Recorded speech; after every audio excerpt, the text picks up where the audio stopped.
3.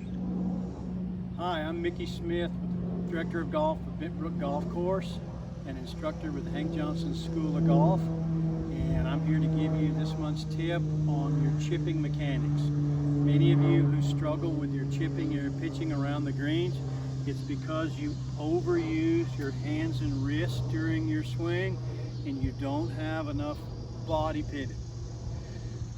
One way to demonstrate this is I've got an old tire here from a golf cart, and you'll see that if I try to chip this tire and I take a swing at it with just my hands and arms, notice how the club hit the tire twice.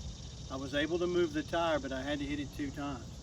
If instead I take the club back with a little gentle hinge of my wrist, but then I bring the club into the ball all with body pivot, no independent wrist action,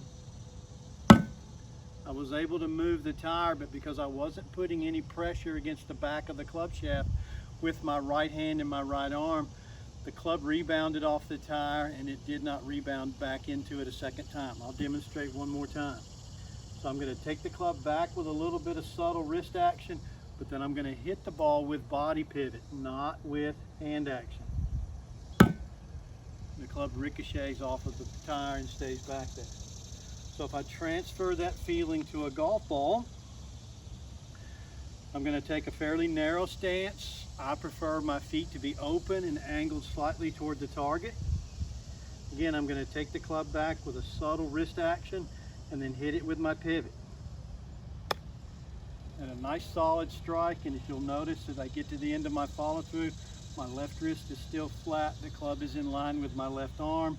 My right wrist is still bent backwards. Many of you, when you hit a shot, you'll look like this at the end of your follow through. The club will be in line with your right arm and your left wrist will be bent backwards. You're looking for just the opposite on your follow through on your chips. You still want the club in line with your lead arm. You want that trail wrist, the right wrist if you're a right-handed golfer, to stay bent through impact. Give this a try and I think it'll improve your chipping.